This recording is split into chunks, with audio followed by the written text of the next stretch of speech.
Hello. So now that you're penciling your comic pages, you're going to be drawing your characters a lot. So while you're drawing all your snazzy, dancy characters, how are you going to keep them looking like themselves? It's pretty common when you are working on a comic. I mean, at least in my experience from all the comics I've done and made very poor choices with. It's very common to shift away from your original designs for your characters, and it's usually just due to like your style changing as you improve on your comics, or you find ways to get faster, or just your art style changes, or as your art improves, whatever it is. Things are definitely going to change and shift on your art, but you want to minimize that where you can. I mean, obviously you want your art to improve, and it's going to, but you want to make sure that your characters look the way you designed them, so that people aren't mistaking them for other characters or getting confused about who this is, because they look totally different than they did, like, in the last scene they were in, like, 20 pages ago. So make sure you're keeping your characters on model so that you don't confuse your readers. That's, like, very important. Woo. Okay, so how do you keep your characters on model and looking sweet and snazzy? So, a lot of these things kind of come down to how you designed your characters. But it's not too late to do these things if you did not do them when you were designing your characters.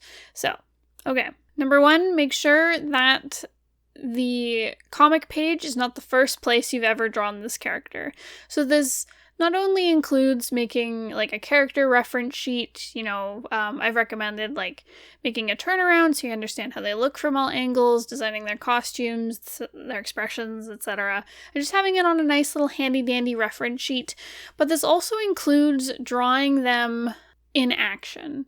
Like, draw your characters doing things before you hit the comic page with them. Like, even just quick sketches and doodles of your characters, like moving around and interacting with each other and expressing, like, it really makes a difference, and you really learn to understand your character and like their personality and how to illustrate them before they go onto the page. You don't want to be discovering all that like then and there when it counts and it's going to be permanent on this comic page, because your character is going to look totally different later on because you're still muddling through things and trying to figure it out.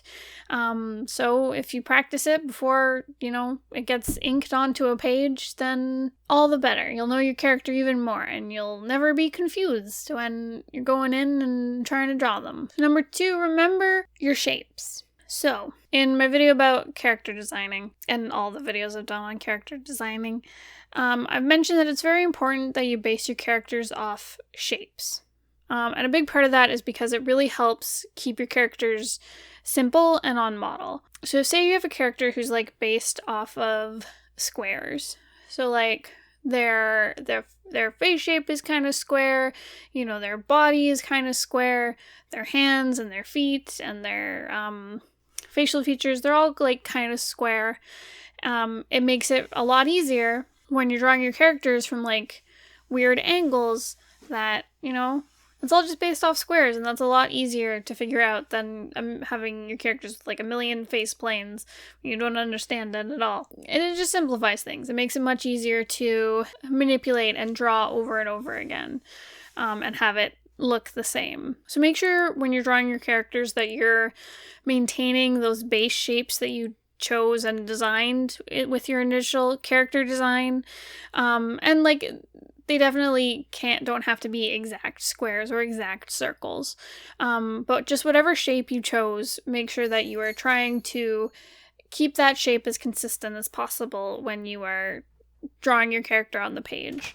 Like, it's really hard to think in 3D. So my general rule of thumb, instead of like worrying about how my character looks at every single angle, adding perspective onto everything, what I usually do is I just try to maintain the shape and keep it consistent no matter where my character is facing. So like if their head is like a triangle shape, then if they're looking at them from the side or from the back, it's still that triangle shape. And obviously I'm kind of guesstimating how it will look if, it's from a weird angle, like from above or below. Obviously, things get kind of squished and distorted depending on the angle. But, I just take a good guess and try to keep the shape intact. And it usually looks good enough. So just make sure that you're keeping those shapes there and your characters will stay themselves, no matter what angle you're looking at them from. And number 3, that lovely character sheet. Make sure that you have it with you when you are drawing. It's not enough to just design your character way at the beginning and then bam, they're designed. You never have to look at this thing again. No, you need to look at it when you're drawing your characters on the page. The reason you have this reference sheet is to ensure that your character, you're not forgetting anything about your character. You're not forgetting important bits of their outfit. You're not forgetting their coloring. You're not forgetting how to draw the shape of their face. It's all there so that you have no excuses to get it wrong. It's really important with your character sheet to make sure that you have a turnaround of your character. It'll make it just so much easier if you have to draw them from a weird angle, if you know how they look from behind or how they look like from the side.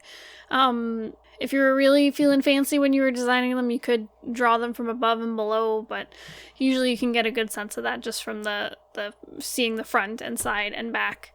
But yeah, keep it, literally keep it open with you when you're drawing. I used to constantly forget this. My characters would always be off model.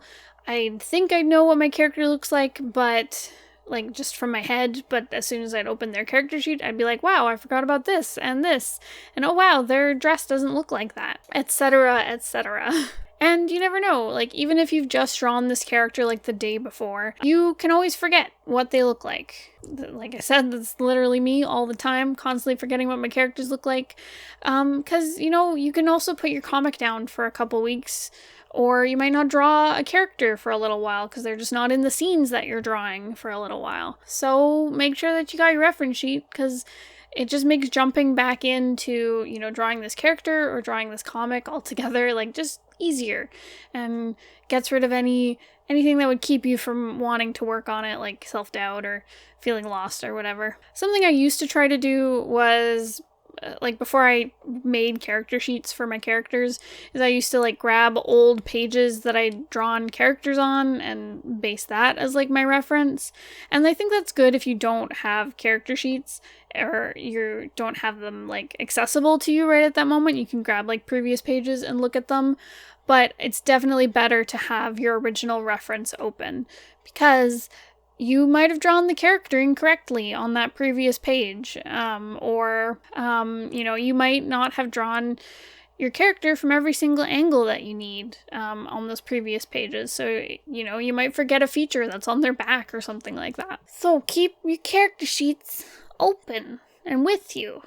Trust me, it makes your life so much easier and keeps you from making silly mistakes and have to go back and edit or whatever. So yeah, I hope that helps with keeping your characters on model, because it is definitely a struggle, especially if you're the only person who's, checking the quality of your pages. If you don't have a team to look through it and proofread, I guess, visually proofread your comics, it can be easy to slip up. So just get rid of any difficulties that would get in your way and make it harder for things to stay at the right quality, I guess. Yeah, so woo, I'm tired. It is late and I am only now just recording my stuff and I'm sleepy.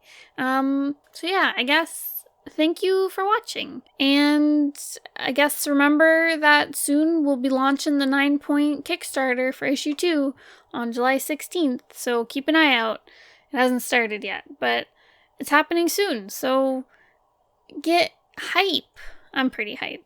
I've been working my butt off trying to get some pages done so that we can print them fast. So instead of my usual only half an hour of comics every day for this 100-day challenge, I've been doing 1 hour of comics. I've only been recording half of it and then using the remaining time to work on pages that I can't show on screen because it's spoilery.